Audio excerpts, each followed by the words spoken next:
So, tinatawagan ko po ngayon ang pinakamamahal na prinsesa ni Lola Pat. Walang iba kundi si Mel.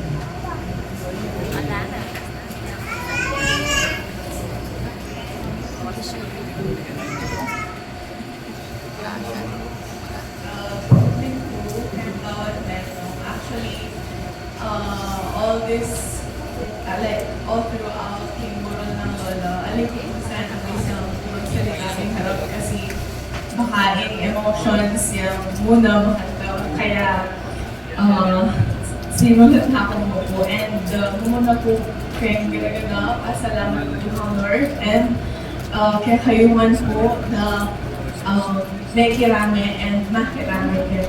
So, itapin po at salamat po pong dakal na imapat yung may ragul ka na. May ragul kaya po king kayang magic hands na awesome ka kasi healthy kailan uli na ning karelang prayerful heart kaya may maragul kayang malugod at masaya king karelang kalinga.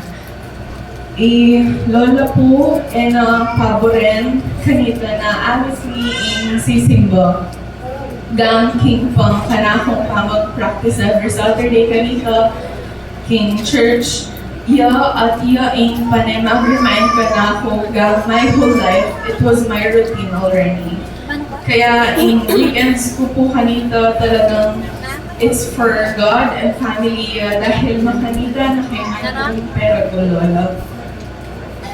Pasalamat ko po na Lola, malapit ka kang Lord, meragul ka man, God-fearing, at mapagmalasakit dahil karerang Lord. Merapit kami nga kang Lord, paulida na alam sawang mag-push na kami na Lord, yaking panayang lapitan tingnan naman. Balayamin po kay Marbella, tahimik yung lalawan kilual. Pero, sobra. Iyan po masaya kilo. Kaya balayamunin nila para sa kami. Palugod at makanong tabela. Ilola po, mapaputang iya. Buri na nga, balo na nga po, maliliari kay kami.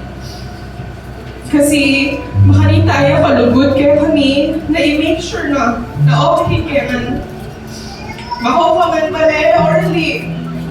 Kumusta na ka? Kutang na nalungkurin mo ulam or na-oras ka muli para panayan ako.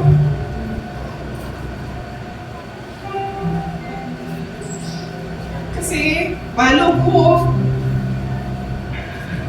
Kaya ito po na kutang na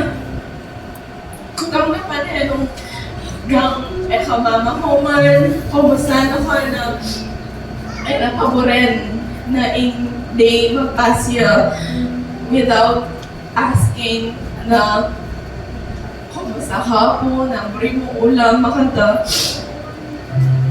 Kaya itapin po, I always make sure na no ka rin kung ano pumunta at atin ko pa na dadalan pa uli para kaya kasi bano ko na atin lolapat na manayaw ka na akong kauli ba dahil even now nagalaw kayo karela not a week will pass na aliyah mga musta automatic kayo po campaigning God bless ako love you ma. Those words that will always remind us of how blessed we are to have her as our mama. Kaya alam sa wake, kung pasalamat ko Lord na imapat, may parang naikya kami. We deeply feel her love, even from afar, and even now, nakingwana niya pong Lord. Ikayang lubod, at tama ng tabi, manatili pa mo rin hanggang nakingalo na kaya may ulit. So ito po, again, pasalamat ko. Kaya hanggang makiramin kami and for sure, kaya kung tubig na ilola, panay sa paki-church, amaki, ramay kay kami. For sure po yung lola, masaya. So, thank you po and kung biyan ng lola, kung Lori, kang Lord na.